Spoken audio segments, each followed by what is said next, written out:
Si vous voulez apprendre les indispensables de la gestion du son dans Godot, vous êtes au bon endroit.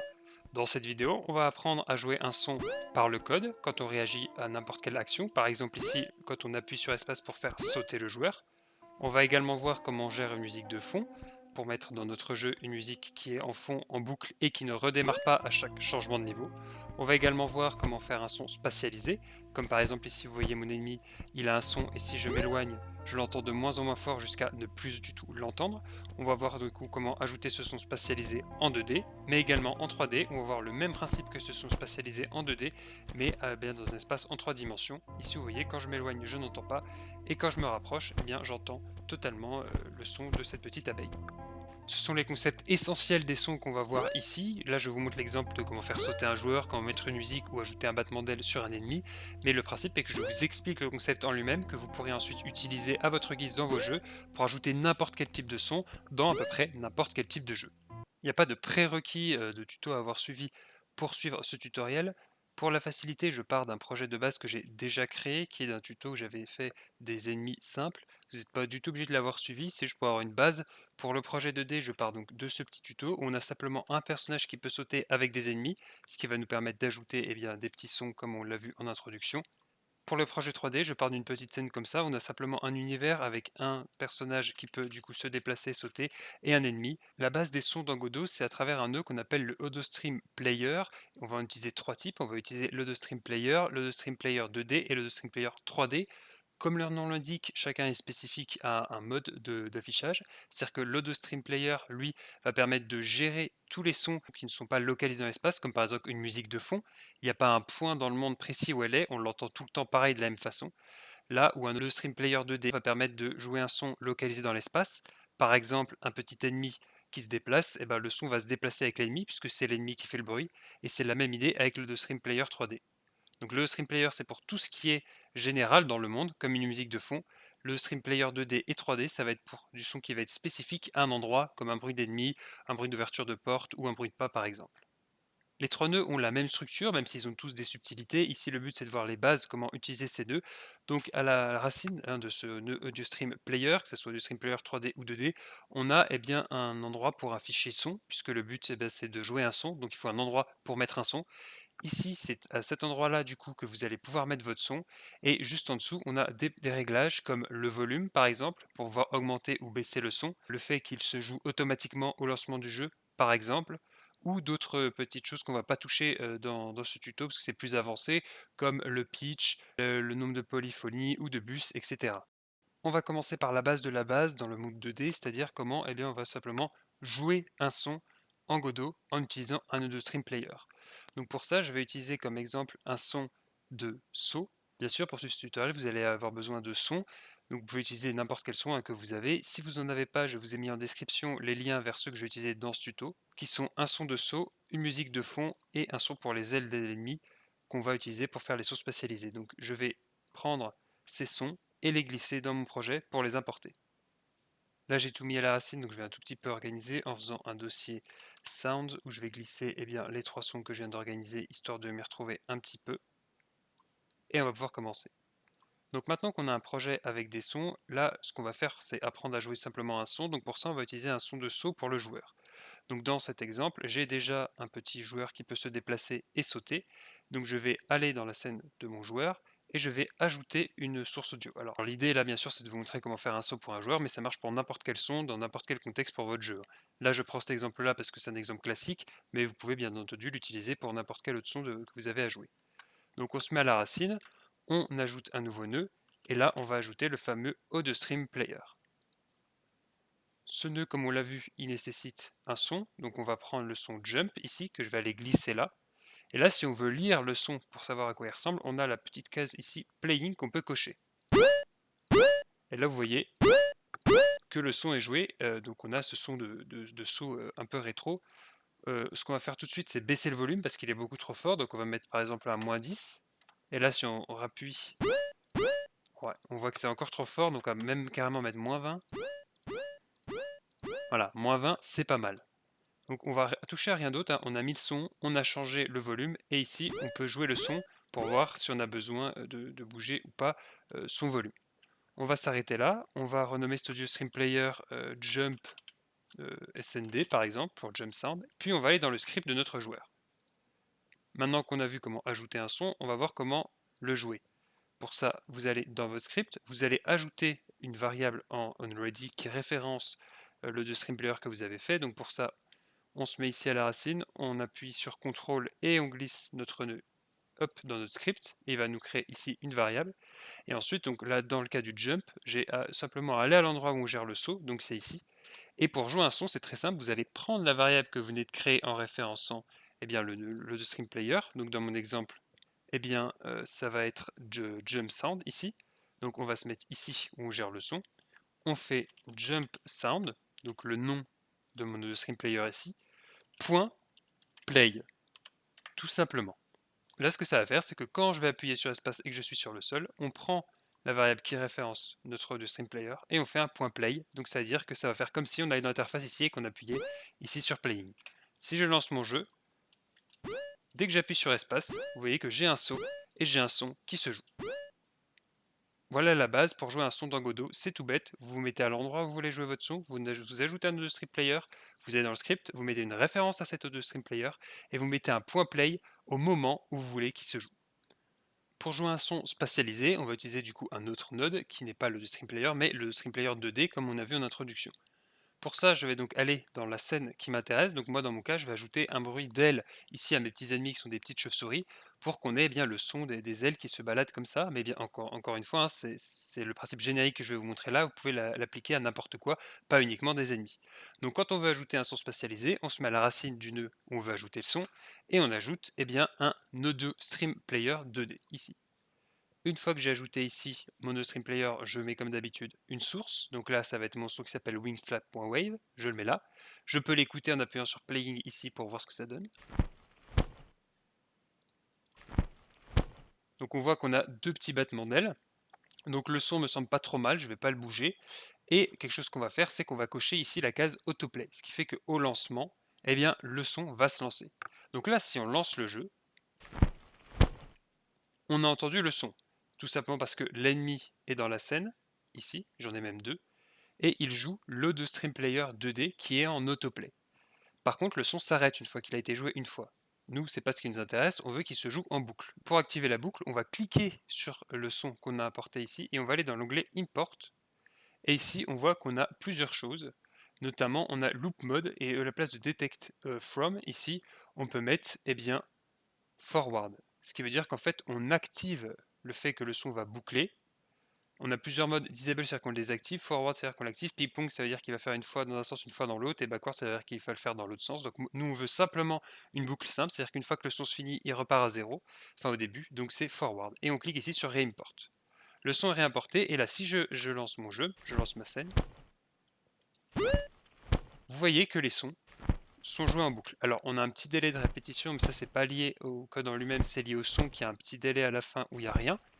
Mais en soi, nos sons sont joués en boucle et ils sont répétés et ils sont spatialisés. Alors là, on ne voit pas énormément le fait que ça soit spatialisé, mais si vous avez un casque et que vous essayez, vous verrez que le son est plus fort au niveau de la source, donc au niveau ici, que si je m'éloigne. Je vais vous montrer, hop, si je retourne dans la scène ici, que je supprime un des deux ennemis. Donc j'ai supprimé celui-là, j'ai uniquement celui-là. Et là, dans les réglages, vous voyez qu'il y a deux paramètres qui nous intéressaient, c'est max distance et attenuation. Max distance, c'est la distance maximum à laquelle on va entendre le son. Par exemple, là, si je mets 500 pixels, c'est-à-dire qu'à 500 pixels de la source, donc qui est ici mon ennemi, on va entendre le son, au-delà, on ne l'entendra plus. Et l'atténuation, c'est la manière dont on atténue le son en fonction de la distance. C'est-à-dire que là, c'est linéaire, donc plus on s'éloigne, moins on va entendre. Mais si on change la valeur ici, à la place de 1, par exemple, on met 3, et bien là, vous voyez qu'on a une courbe qui est plus du tout linéaire, et du coup, ça va pas plus du tout avoir le même effet. Là où le 1, ça veut dire que de manière linéaire, plus on s'éloigne, mais on entend. Si je remets 2 par exemple, vous voyez qu'ici on a une courbe qui change et du coup le fait qu'on s'éloigne et que le son descend ne veut pas être du coup linéaire puisque vous voyez ça va suivre ce schéma de courbe ici. Donc là si je lance le jeu, ici j'entends rien. Et si je me rapproche de mon ennemi, j'entends le battement d'aile. Et si je me remets ici, j'entends rien. Et si j'augmente ici la distance, je vais la doubler, je vais mettre 1000 pixels par exemple. Hop, ici j'entends un tout petit peu le son. Si je me rapproche, je l'entends plus fort. je me rapproche encore, je l'entends encore plus fort. Et là, j'ai réussi à perdre. Voilà la manière dont on gère un son spatialisé en 2D dans Godot. On a notre Audio Stream Player et on peut jouer avec bien ces deux valeurs de max distance et attenuation. Sinon pour le reste, bien entendu, ça marche comme on l'a vu si vous avez regardé la première partie de cette vidéo sur jouer un son avec le jump sound du joueur. On peut faire la même chose avec un Audio Stream Player 2D, mettre en référence ici dans le code, puis ensuite faire un point play, il n'y a aucun souci à ce niveau-là. Pour la 3D, rapidement, c'est exactement la même chose qu'en 2D, c'est le même principe, sauf qu'on ne va pas utiliser le même nœud. Donc là, on va faire comme on l'a fait dans la partie 2D juste avant, si vous l'avez vu. On va ajouter un son dans l'espace. Donc on va cliquer ici sur la scène de notre ennemi et on veut que ça soit cette petite abeille qui fait du son. On se met à la racine de notre abeille, on ajoute un nœud. Le nœud, ça va être un Audio Stream Player. Donc je le trouve, il est là, Audio Stream Player 3D. On le crée, on ajoute à la scène. Ici, il veut un son. Donc je vais prendre le son que j'ai importé de Wings Flap, qui est donc du coup le petit battement d'aile. Je peux l'écouter. Donc on voit que le son est pas trop mal, j'ai pas forcément besoin de le baisser. Ce que je vais faire, c'est que je vais appuyer sur l'autoplay pour que le son se lance automatiquement au démarrage du jeu. Et comme j'ai envie qu'il boucle, il n'y aura pas de code du tout là, puisqu'on clique sur autoplay, il se lance tout seul. Maintenant j'ai envie le fait qu'il boucle, donc pour ça je clique sur mon son, je vais dans l'onglet import, et ici dans le loop mode je mets forward pour dire que une fois qu'on finit le son, on repart à zéro. Je reclique sur reimport, et là du coup, je sauvegarde. Si je lance ma scène, j'entends ici ma petite abeille qui vole et on entend que le son du coup se répète. Donc comme tout à l'heure pour la partie 2D, le son se répète pas parfaitement parce qu'il y a un petit souci dans le son en lui-même. À la fin, il y a un moment où il se passe plus rien et entre les deux, il y a des moments de vide. Mais dès que le son est fini, il redémarre. Si vous avez un son plus court, ça marchera sans souci.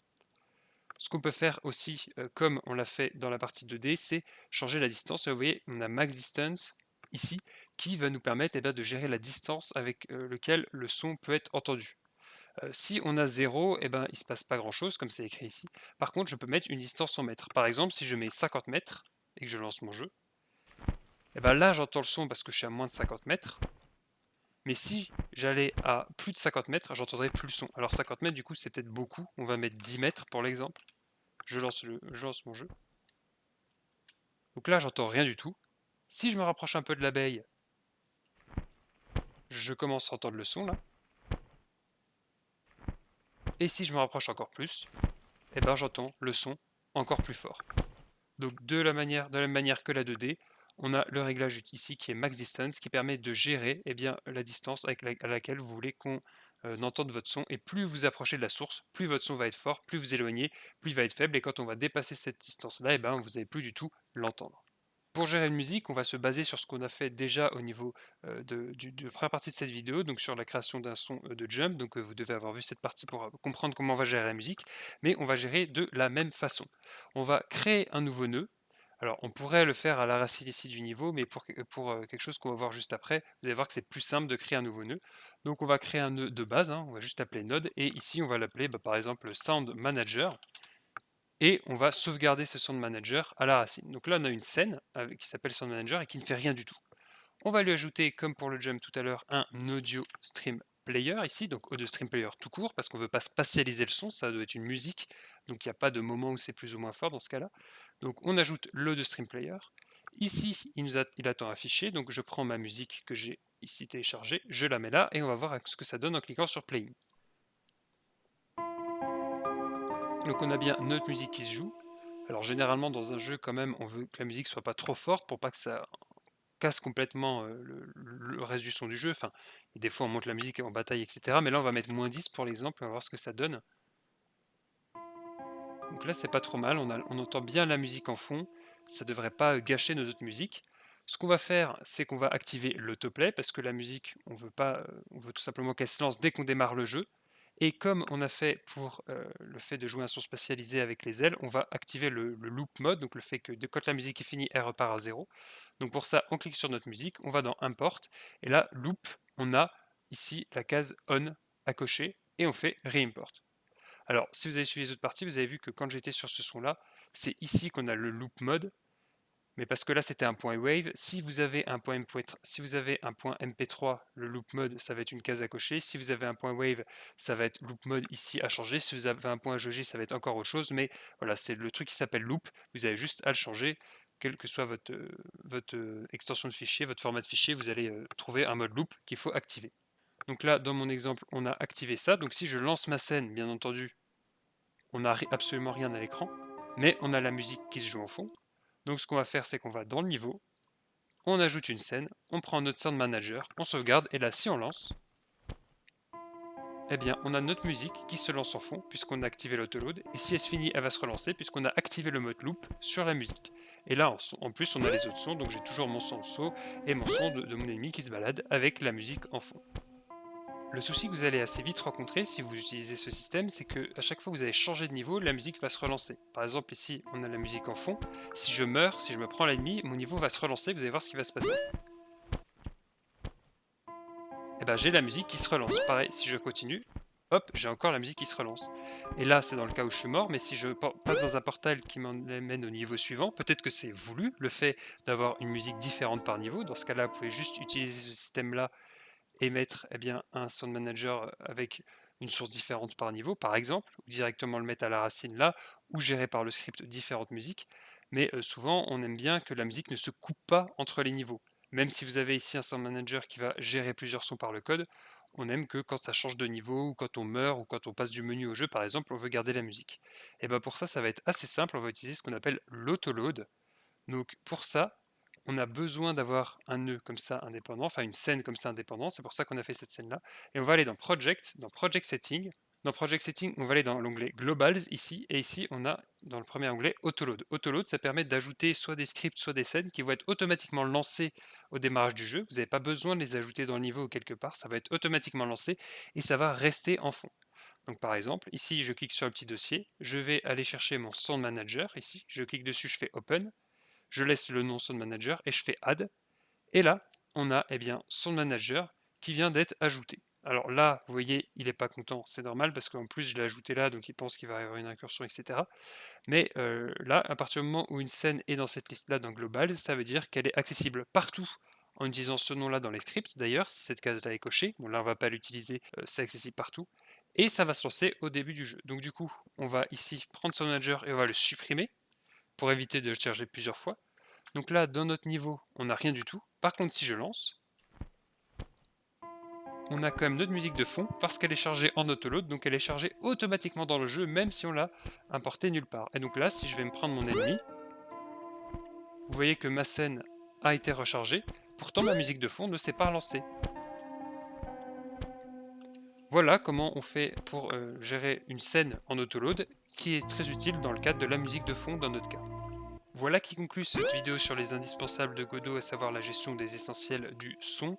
On a appris comment jouer un son de manière spatialisée, que ce soit en 2D ou en 3D, comment jouer un son par exemple quand on appuie sur une touche ou pour réagir à d'autres événements par le code, ici par exemple le saut, ainsi que la gestion du musique de fond et l'autoload pour éviter d'avoir la musique qui se relance à chaque niveau. Si vous avez des questions, n'hésitez pas à les mettre en commentaire, et si vous voulez poursuivre vos apprentissages sur Godot, n'hésitez pas à regarder un des tutos qui vous est actuellement proposé à l'écran.